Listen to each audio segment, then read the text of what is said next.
Since 1984, Northshore Food Bank has been a cornerstone of downtown Covington, proudly serving all of St. Tammany Parish.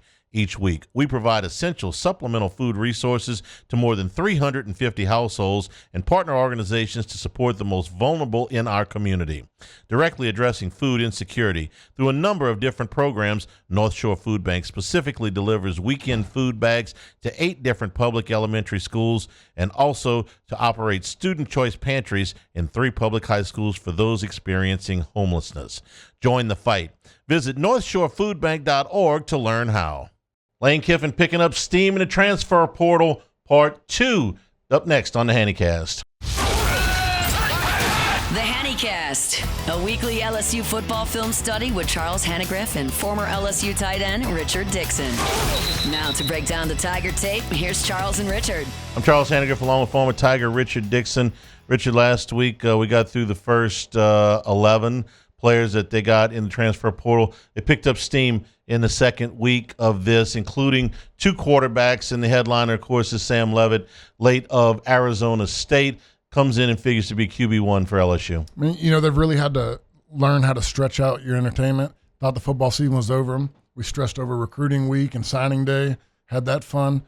I think this has been a little bit more interesting than signing day. We used to do recruiting all through the month of January before the signing day in February. Now this is more transfer portal stuff. So there's a lot of kids we're going to get to today. They're up to 29. We're up through 28 on this podcast, what we got allotted for. Some of the kids we've got a lot of film on. Some of them we don't have any. I'm a good searcher, but kids that haven't played at all in college, because they redshirted last year or played just a little bit on the offensive line or came from junior college as smaller player, we just don't have film on some of these guys. We're going to tell you a little bit about all of them, and we're going to show you film on the ones that we've got. So let's get going here. We're going to start off with Malik Blockton, defensive tackle from Auburn, 6'3", 300 pounds, played 24 games at Auburn with 10 starts.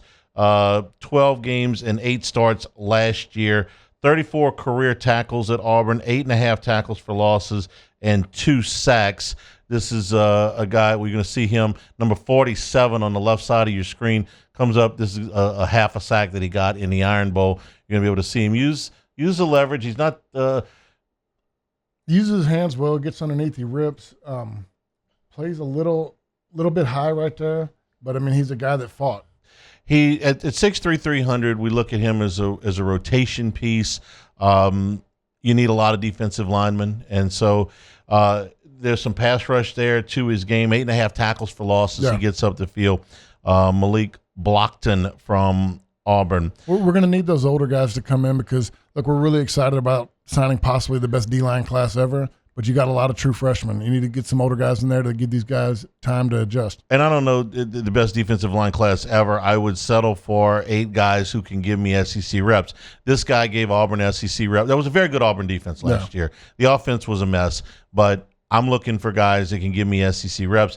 This guy for 24 games at Auburn gave SEC reps. So glad to have him. I don't expect him to be a superstar. I expect him to be a guy that can give you SEC We reps. just need pieces in there to, allow rotation. Second guy we're going to talk about is another guy that's SEC snaps, not a lot. Jalen Brown, 6'5", 265 pounds. The freshman year at Missouri played 39 snaps in 5 games.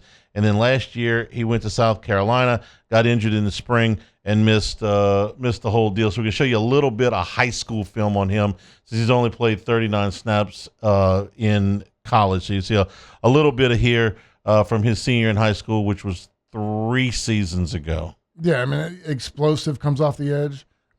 Definitely high school tape because you got no contain on a guy rushing on the inside. But when you're that athletic in the high school level and you can get to the quarterback that fast, you kind of alleviate the stress of going on the outside. I tried to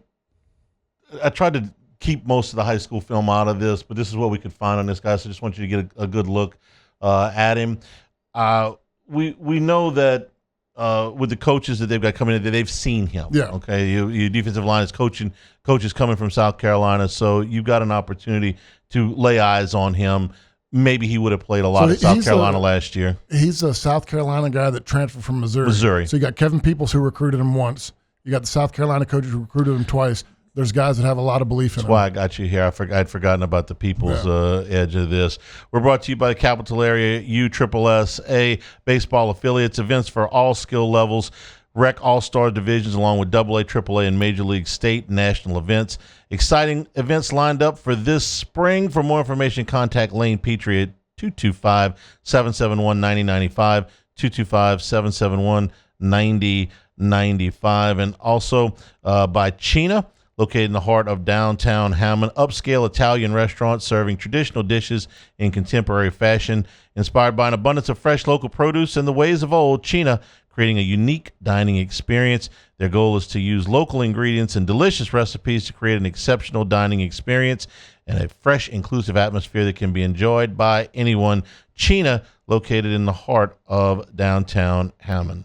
All right, now I'm going to give you some names and a little bit of information on some of these guys, but we simply we're not able to get any film on offensive lineman Jaquan Sprinkle. 6'3", 295 pounds, out of North Carolina Central.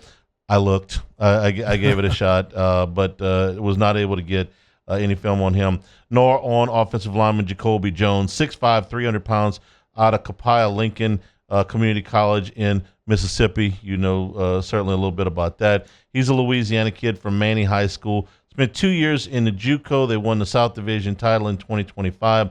He was part of a state championship team at Manny, so you know a little bit about the junior college competition in Mississippi. There's no shortage of talent in the junior college levels in Mississippi. Typically, it's a lot of guys who had great issues getting ready to go into the next level. But there's a hell of a lot of talent produced out there. I mean, I was listening to Hunt earlier or it might have been today, and he was talking about people's fear of getting offensive linemen from these smaller schools and schools that haven't played. But then he started breaking down like the Saints roster and some NFL rosters, and you break down those offensive lines that are a lot of kids that came from similar schools. It's all about trusting the guys who are evaluating the talent.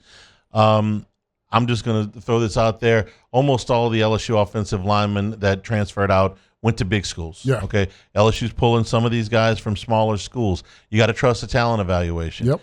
When they asked about the quarterback from Elon, we're going to get to in a little bit. It was, last year you got a guy from Ferris State, and it worked out pretty good. This is about trusting the coaches. Let's move on. This next player is Jordan Ross, an edge rusher from Tennessee, 6'5", 245 pounds. 2 years at Tennessee.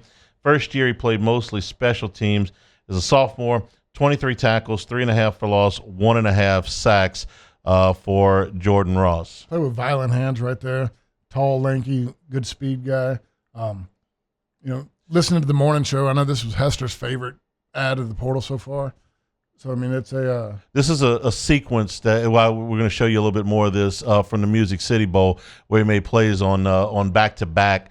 You let it run there a little bit, Alondra. There was a second play that he makes right there before the end of that clip. This is against Illinois. He is number 29. There you see him getting up the field a little bit. Again, not a ton of film on him making some of these games. Some of these tackles for losses came in some of the smaller games. So yeah, but you get a look at him. He's a true freshman that you're talking about. You got two coaches in line, like we talked about before. More than likely was offered by Missouri. More than likely was offered by South Carolina. Guys who've evaluated him out of high school, and they know the ceiling he has.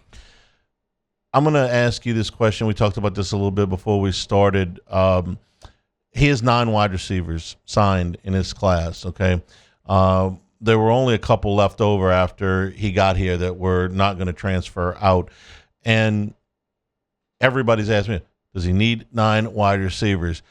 I've been saying you need that many to get through a Lane Kiffin practice. Sounds better coming from you because you've been through practices like this. You know what we're talking about here. Why do you need that many guys? You need them to get through spring. I mean, the easiest way for me to explain it, everybody hears NFL come camp time. We need camp arms and camp legs. We need guys that can go out there because you don't want to burn out your guys you're going to rely on in the season. When you're running 140 plays of practice, 160 plays of practice, you don't want to put the mileage on the guys that you're going to rely on Saturdays. So there's guys that need to be out there, give the second team reps, give defense reps, and then you got to have the guys that are running with the offense. Let's take a look at Malik Elzy, Malik Elzy, wide receiver from Illinois, 6'2", 215 pounds, was a redshirt junior, 3 years at Illinois, 16 catches, 213 yards, and 2 touchdowns. He only played 4 games last year due to injury, caught 7 passes for 84 yards. We're going to show you a couple of those right here. This is a very nice catch, actually, in toward the boundary. It sticks with the theme. He wants tall, fast guys that are hitting passes down the field. Little handsy. It's one I'd like to see him go high point the ball, but the concentration level was there, stayed with it through the ground. And that's somebody else besides Malik Elzy. But we saw the touchdown catch. And listen, again, he missed most of last season. He's going to be a fourth-year guy. I'm not telling you which one of these guys are going to be the stars and which ones are going to be the backups. I'll let the staff sort that out. But there's a lot of guys. Another one that we were not able to get much video on was Josh Jackson from McNeese, 6'2", 205 pounds, out of McNeese. He started his career at UAB. St. Aug kid, 12 games at UAB, 20 catches for 258 yards before he transferred over to McNeese. Another player that we were able to get, I think, a little bit of video on was Traylon James, safety from Southern, 6'3", 190 pounds, and we were able to get just a little bit. He was at Madison Prep, so he's a local kid, redshirt junior, and you're going to see him spotlighted on, again, this is some high school stuff from Madison Prep. You'll see him come here and close on this ball. So I still like the theme that, it kind of started with the Brian Kelly area, but I like it as far as the transfer portal. It seems like we're going to get a lot of kids with some Louisiana ties. This is going to get better, by the way. We've got some of these kids. I'm serious. There's just not a whole lot of film available on them. They didn't play a whole lot, or they played at places where we just don't have film available to us. I promise you. We're going to ramp that up here a little bit as the podcast goes on. We're brought to you by Bayou Apparel. If you're looking for anything LSU, go to Everything LSU, made by locals and shipping from Baton Rouge, the highest quality products to showcase your brand, established or new. Bayou Apparel design experts can help you create eye-catching designs that fit your company's message. Call 928-9090, 225-928-9090, or go to everythinglsu.com.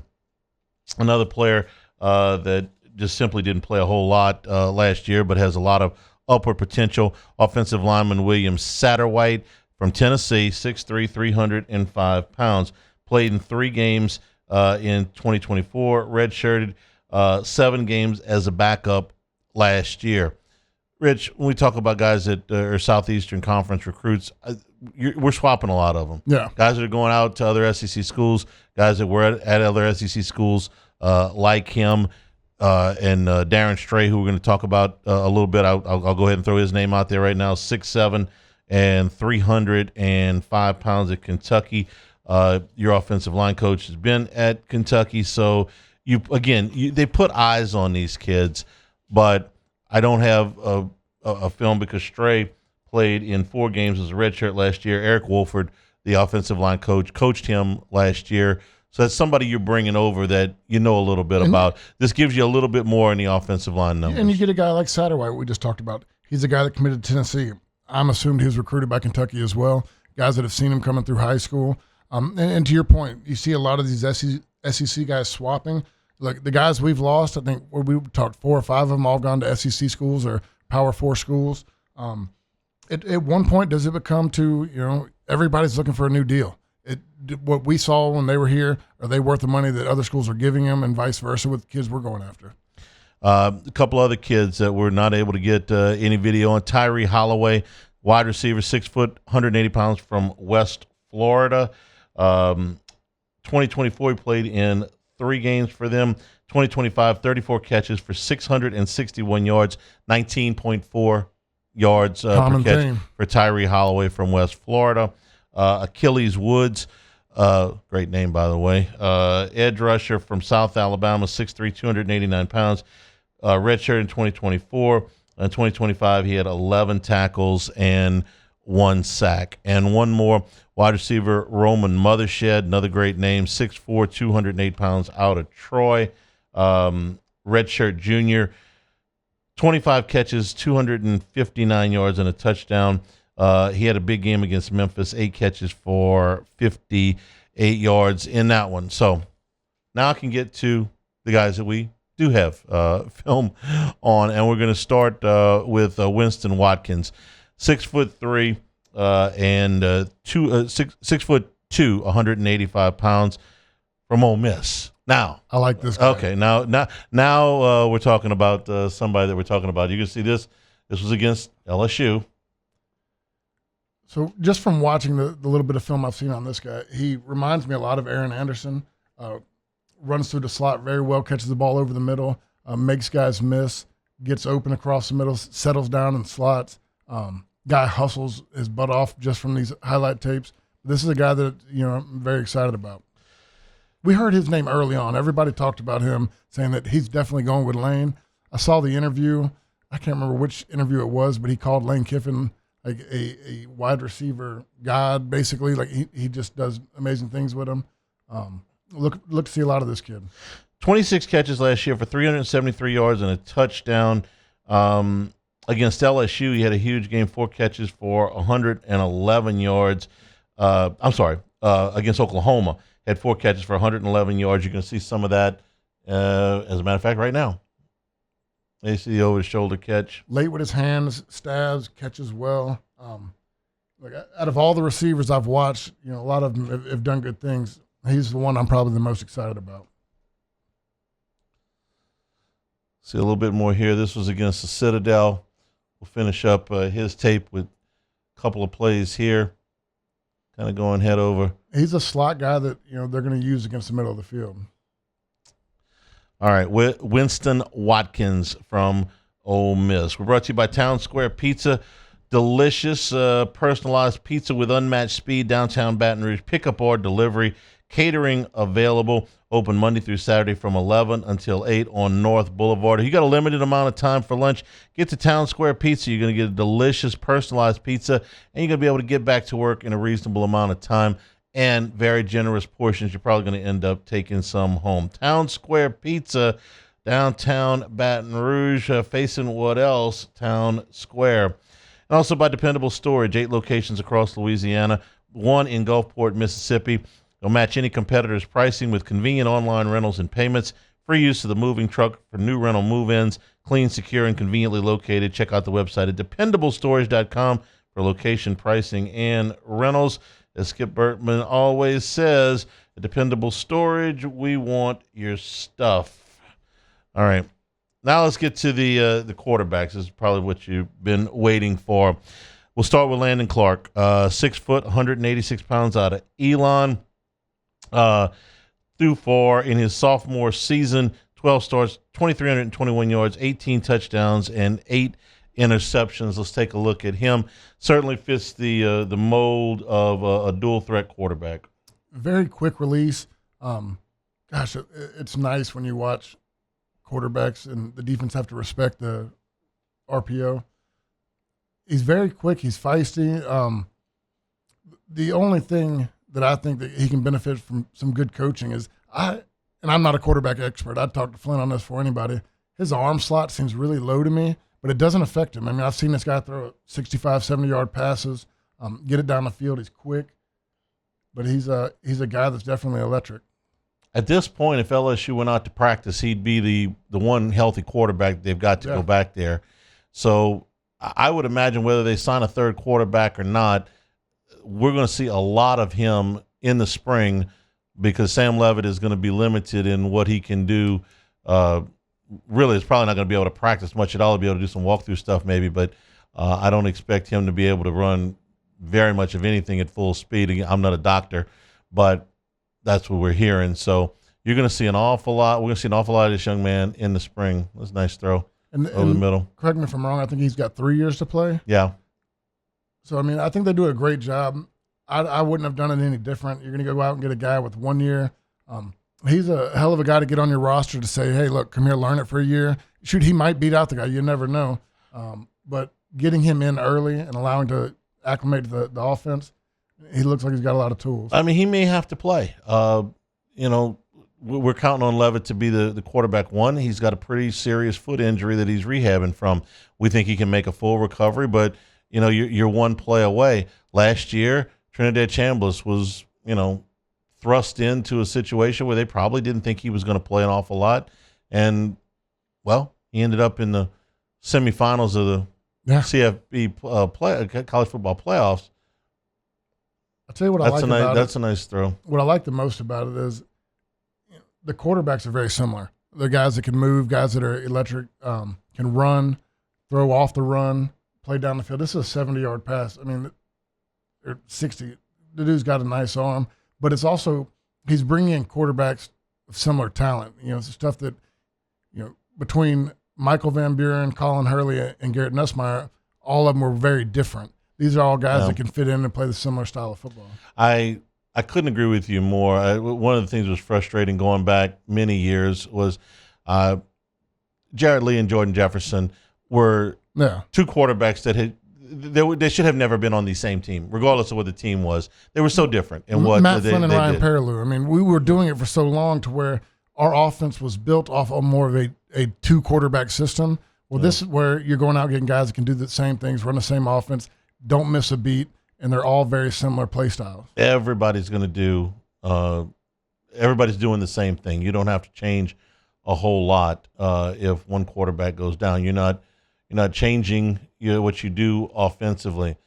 That's about a 45, 50-yard throw there. He was out of the back of the end zone there. That was a 98-yarder.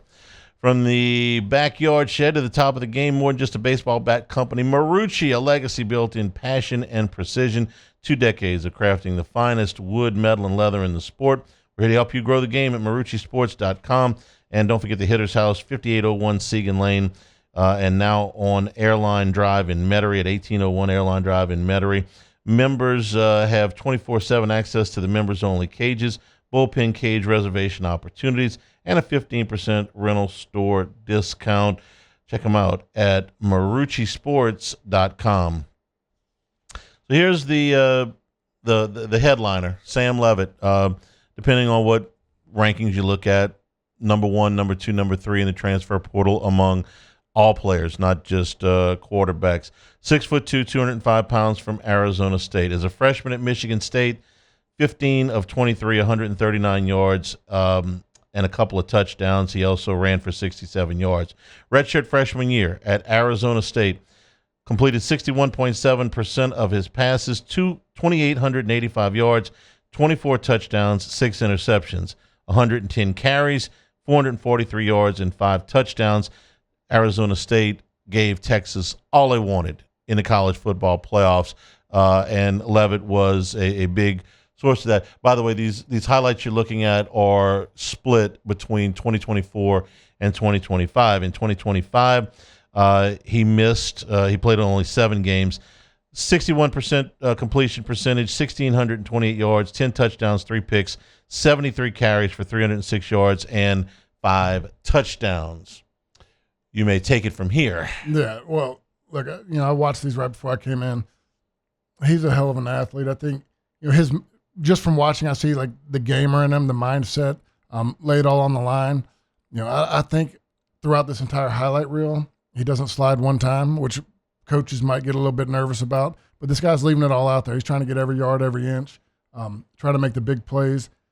He's electric. I think that his style of play is very similar to what we just talked about to the guy from Elon. He's a little bit bigger, got a good bit more experience. But, man, everything you watch on this highlight film is he's going out there putting the balls in great spots, great throws. And then what I love is when things break down here in the red zone, he has the ability to run. That never sliding thing, quarterbacks eventually will get out of that habit. It's just a matter of when. Usually it's once you get to the NFL and they start trying to take money away from you. They promise you. And and for him to come back off of this Lindstrak injury, talk to me about, you've had every injury. Except for this one. Okay. But you might be able to help me out with this one because Matt Malk had it the year before he won the national championship, right? Yeah, he did. It was on a draw play at Florida when he shouldn't have been running. LSU was up by 4 scores at the time. And what about time of the season was that in? Similar mid-season, early season? It was in mid-October. LSU had 6 games left after that. So and at the time, they were 5-1. He was in Levitt, Levitt probably game? a week, maybe 2 later. Okay. He had this surgery on this lens frac on Halloween. That's what's an easy day to remember. Mark had this in 2002. So I'm just guessing they've made some advances. Yeah, I would say ACLs this. back then used to take 9 months to a year to come back from, and by the time I tore my first ACL, I was back in 6 months.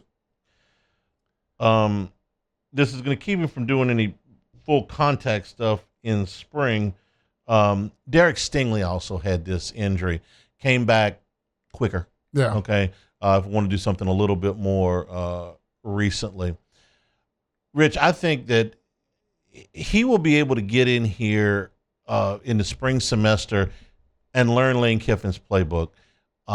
He's not going to be able to participate in spring at full speed, not going to be able to have contact. I don't know how much of the walkthrough or extended walkthroughs he'll be able to do. But I do know that he can get in here and learn the playbook. Everybody that talks about him talks about this is a high football IQ kid. So he's going to be able to learn that stuff.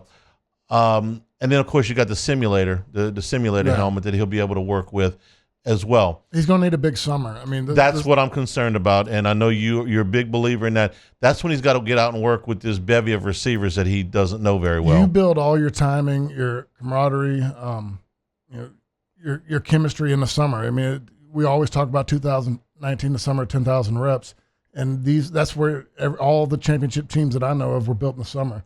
So when I look at this and everybody's worried about not making spring, I'm good with it. You can spend all spring in the simulator, learning the offense, watching the film, making it second nature mentally, and then go out there and get your reps in the summer and be ready to play. I mean, Joe Burrow had a pretty solid first year, and he didn't get here till June. He didn't. And, I think all of that is workable. I'm just concerned, is the thing going to heal properly? And I've got every bit of confidence that he's gotten the best medical attention. I was about to say, the numbers are out there between $5 and $6 million. If you're willing to spend that money, I'm guessing they've had their own doctors look at it. Yeah. They've talked to the specialists. Everybody, they've put their evaluations on every x-ray they could get from him, and they got a plan going forward. This is in the playoff game against Texas last year. There's your old friend Scattaboo. Yeah. That's coming back. He pushed off like a son of a gun. Right. This is the game this year against Texas Tech, which was Arizona State's biggest win of the year. This was Texas Tech's only loss in the regular season. And honestly, I think this is probably where he got hurt or maybe the injury worsened a little bit. Texas Tech was great this year. Right up till the end, they ran into a good Oregon team. But Arizona State was the only team to beat them in the regular season. In that game, Levit was 28 of 47 for 319 yards, didn't throw a pick, and he carried 12 times in that game. He was sacked 4 times. It was a physical game. If you watch Texas Tech play this year, it was a very, very physical game, and Levit toughed it through that, put together the game-winning drive. They ended up winning that game by 4, and it was the only, like I said, it was the only game Texas Tech lost in the regular season the whole year. This is just why I love a mobile quarterback. You've seen 3 plays back-to-back where nobody's open. You can scramble and get something. And he's a great athlete. This is the Texas Tech game again. That one hung up there a long time, but he had a guy open. This is another very good game for Arizona State this year against TCU. They won this game 27-24 late. He threw for 291 yards, 2 touchdowns, no picks, and he ran for 62 yards and a touchdown against TCU. TCU was ranked in the top 25 at the time of that victory. So they were 5-2 in the 7 games that he played this year. They spent a lot of money. They recruited him very hard. He went to Kentucky. He went to Miami. He went to Tennessee. Lane Kiffin followed him to Knoxville. I think that's my favorite part of this whole deal. I don't know too many coaches that's part of the story, right? that you would spend 3 days on. He leaves to go visit another school, and you're like, no, I'm not done. I'll come meet you up there, and we'll have that conversation again. I can only imagine. His brother represents him as his lawyer agent. I can only imagine what the dialogue is like for a guy that's just highly pursued over this breakneck 2-week period. He looked at 4 schools that I'm just guessing the money was all significant at all of it. My guess is he looked at every school. He had 4 schools that the money was similar. There's a floor in the money just to get him to come and visit. So he's got 2 years of eligibility left. I don't plan anything past 1 year. No. You get a year out of him, it's a great year, fantastic, and he moves on. If you get 2 years, all the better. But a lot of time is going to be spent talking about what Sam Levit can do with Lane Kiffin. And if this kid's healthy, if the foot heals, we believe that the foot will heal, then it could be really exciting for what he can bring. And it doesn't sound like we're done with quarterbacks. We got another one coming in on a visit. I don't think you go into the season with 2 scholarship quarterbacks. Yeah. I think you probably go find a third, and we'll see who that is. They're bringing in 2 other. They brought in another kid, Husan Longstreet from USC, who was a true freshman last year. The 5-star kid. My guess is he wants to start because he sat last year, but I don't know. And then Ryan Straub from Colorado, who's a little bit older. We'll see. They've got some time left. Remember that this Friday, we're doing this, I should tell you in case you're watching it later, on Tuesday, January the 13th. So if you're watching this much later and saying, well, they already got another guy, but today we're forced to kind of speculate. The portal closes in 3 days. In 3 days. But you can sign kids. That's just to put yourself in the portal. Just to put yourself in the portal. Yeah, okay. And that's important distinction. I'm glad you brought it up. You can sign kids later, okay? Yeah. Now, LSU started school yesterday. There's a late registration towards the end of the month, but you'd like to have them in here for spring practice. Doesn't mean you can't, but you'd like to have them in here for spring practice. Very awkward to make this decision in a month and a half and then have to finish out going to school that's mad at you.